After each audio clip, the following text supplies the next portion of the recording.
MRecktv. MReck. Gutter music. He the type of nigga that's just too smart for his own good. Brooklyn. East New A York. shiesty ass nigga. Get him. You in the presence of a boss, can't you tell I walk? I'm talking that money talk, money the motivation. I'm kicking niggas is hating if niggas ain't talking money. We speaking different language. You in the presence of a boss, can't you tell I talk? Diddy bop when I walk, stay on my grocery 24/7, a nigga grind. Chasing them dollar signs, I'm focused on getting mine. I need that 8-figure money, next level shit. Gotta keep the metal grip. Sports car, yellow whip. Posted on the ghetto strip. Looking like I'm damn rich. Taking Instagram pics with 100 bands, bitch. I switch things to the opposite way. It's the Mac that the strippers and the groupies pay. Yeah, bands make her dance. You can't juice this J. My government name's Jermaine. I can't complain. Seen hoes run. This is Titus God-Gifted Williams, and you're now tuned into MRecktv. Stay tuned. It's your boy Titus God-Gifted Williams, and you're now watching BrooklynFights.com. It's Xavier Porter, BrooklynFights.com. I'm live with m.reck at Creative Precision Barbershop on Linden, off of Linden and Elmont Road. Exit 13, baby. Exit 13. I'm here with the one and only Titus God-Gifted Williams, 7-0, 2 KOs. Want to catch up with him about his thoughts. What's taking place next Saturday, live direct at the Barclay Center, November 4th. Showtime Boxing, Brooklyn, New York. Taking on the one and only Christopher B-Hop. Colbert. There's been some things, going on in social media. These guys got history. They know each other from back in the days in the Golden Gloves, things of that nature. Amateur boxing. I know Little Bro real well. He said he know Little Bro real well. So Titus, let us know what's been going on, how this fight came about, your thoughts on the fight. I mean, I would think the fight originally came about because right now all the undefeated guys is fighting each other. Little Bro, he had a loud mouth, so he decided to call me out. Ain't nobody ever run me out the ring and sparring, ever. I ain't never got hurt by no bum ass nigga named Titus. I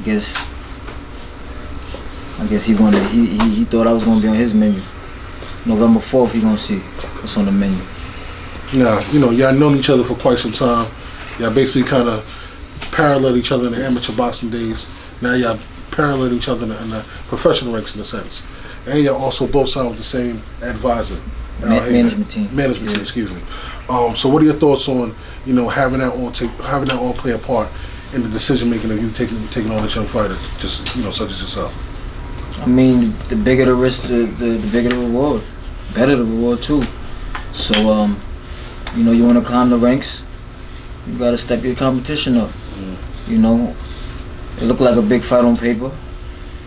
The amateur stats say it's a big fight, but I know exactly what I'm capable of. I know what I'm bringing to the table. I know what's gonna happen November 4th. But y'all better tune in and see. It's gonna be a nice surprise. Man. Now y'all have sparred with each other before previously, yeah, correct? about 3 times. Okay. How was the sparring? First time he couldn't finish the session. It's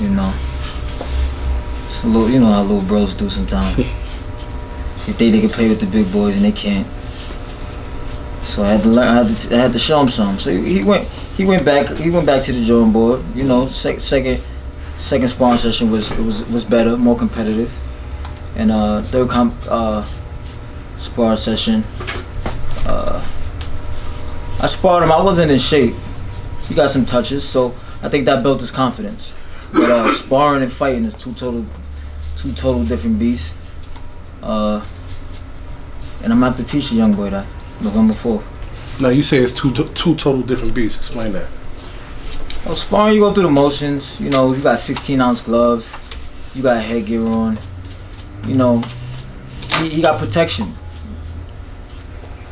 November 4th, there'll be no protection. 8-ounce gloves, man versus boy. He's going to sleep. Okay, so I'm talking. Putting him to sleep. Okay. Now, you know, he also, you know, has been saying some things. And he been saying a lot. That's all he do is talk. He been doing a lot of talking. And I can't wait to shut him up. I can't wait. All I do is think about this fight. How was that? Hold up. That's all I do is think about this fight. And come November 4th, he gonna see the best version of Titus Williams. And I'm gonna show y'all why all these fighters, not all of them, a lot of these fighters, pardon me, little bro is talented, but I'm God gifted. Okay. See the shirt? Now, how was the fight presented to you? You mean originally? Yeah, originally. They wanted me to fight the kid in Pennsylvania at first. I'm like, how you got two upcoming prospects? This is a big fight, you know what I'm saying? Why would you have us in Pennsylvania? And then the main event was a nobody, then it was on Tuesday. I'm like, yo, I know my worth. If you want to accept that fight, you accept that fight if you want to. I ain't accept that. You know what I'm saying? I know my worth. I need to be at the Barclay Center. You're going to have me at Nassau Coliseum, or you're going to have me at the Garden. Straight. So, I turned that down.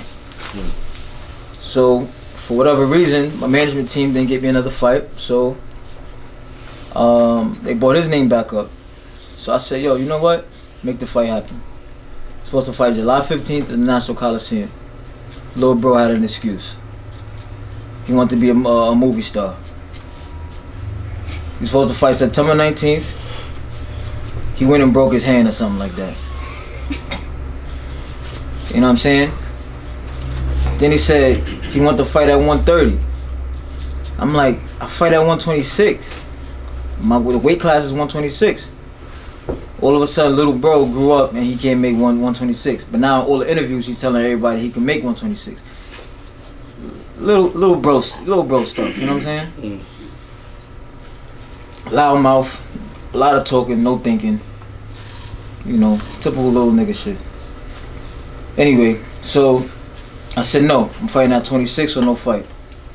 So he said 129. I said no. Al Heyman said meet in the middle. No, he said 126 plus 1. I said cool, something like that. He said, I can't get below 129. So I'm like, oh, the kid is scared to fight me. Okay. This is the first time I started thinking he was scared to fight me. Big mouth, you know, he's human. He walk around like a big, you know, big shot, like he invincible or whatever. So Al Heyman said, make the fight happen at 128. I said, let's do it. Perfect. So, you know, 128 is going down. Okay. Now, I saw a video of you out in the Mayweather gym training with Floyd Mayweather Sr. How was that? Oh, man. That training was amazing, bro. You know, I'm not even going to go into crazy detail, but let's just say I'm ready. I went out there for a reason. I accomplished that reason. And I'm going to show y'all all the work I put in come November 4th. And it was just effective, man. You know, to be the best, you got to learn from the best. You got to train with the best. You got to watch the best. You got to spar the best. And I went out there, like I said, for a purpose, and I accomplished that purpose, and I accomplished that reason. I'm in shape. And I told him he better bring, if he don't bring nothing else, he better bring two things. And that's his lungs and his heart.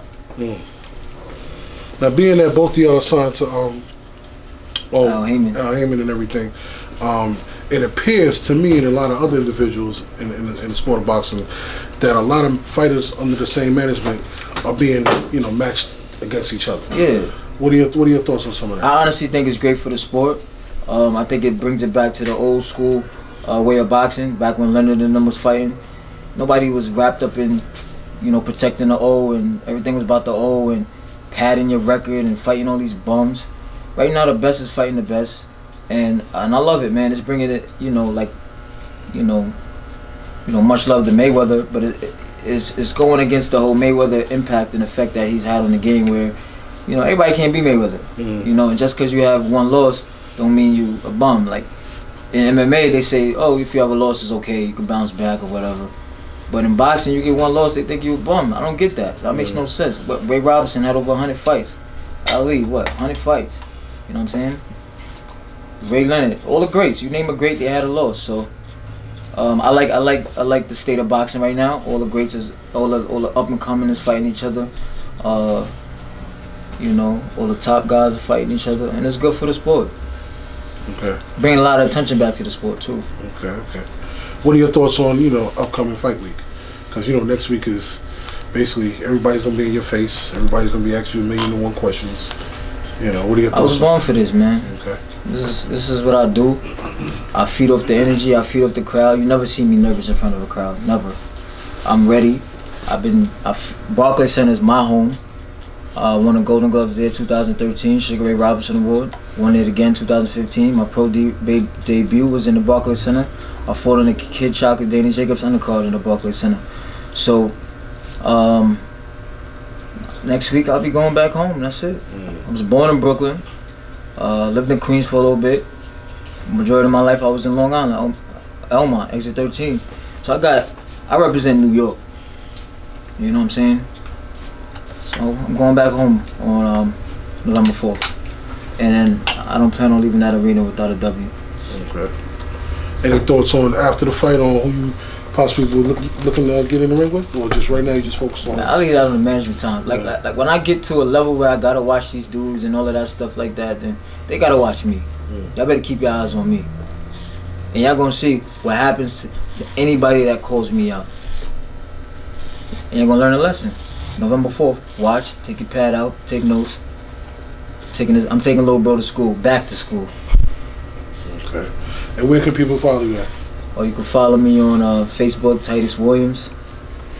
Instagram, T God Gifted Will. Snapchat, God Gifted with 2 D's at the end. Twitter, Titus Williams 3. Just Google my name, man. If you wanna come up, got exit 13 on my back, and I think I'm strong enough to carry it. Tell me about the clothing line. You see the brand, baby, God Gifted. See the message behind God Gifted. You don't gotta be a fighter. Everybody got their own lane. Everybody was born with a gift. Everybody is great in their own right. And my man right here, Sean Dew, is a God Gifted boxer. It's a God Gifted barbershop. God Gifted reporter right here. Facts. And I'm just happy to be nice with the hands, man. November 4th, tune in. Titus God Gifted Williams. It's going down. 8-0. 3 knockouts. Well, there you have it. Xavier Porter, Brooklyn Fights. We are at Creative Position Barbershop. Thanks for having us. We're going to see Titus next week during the upcoming fight week. And we also going to see him in the ring November 4th against Christopher B. Colbert. It's going down. 2 young prospects signed, both signed to Al Heyman. Only one man can win, man.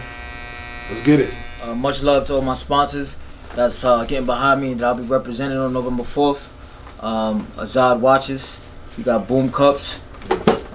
We got Talent Tonight out in Brooklyn. My graphic designer, General Principal. And right up the block, man. Right on, well, that's considered Central. Linden turns into Central. Go up there, go get yourself a bite to eat or a drink or something like that. Charlie Meanies. High Volume, shout out to High Volume. They've been supporting me for a bunch of fights, man. And those are my dudes, and we in this together. If you swing by exit 13, man, stop in Creative Precision, come get a fresh cut. You know what I mean? All the barbers in here is nice. I grew up in here, man. I ain't just saying that. I just got grew up in here, but they all nice, trust me. Exit 13, man. Shout out to Brooklyn Fights. Always doing the best reporting. You know, we out here, baby. This is Titus God Gifted Williams, and you're now tuned into MRecktv. Stay tuned. You can copy it directly from me. Guttermusic@gmail is the PayPal. GUTTAMUZIC@gmail.com. PayPal me $10 at guttermusic@gmail, and I mail it out to you in your shipping address. Coming soon. That M.reck album is what the world been waiting for. Gutter Music. Yeah, subscribe to MRecktv, youtube.com/MRecktv. I'm gone. MRecktv. It's Gutter Music.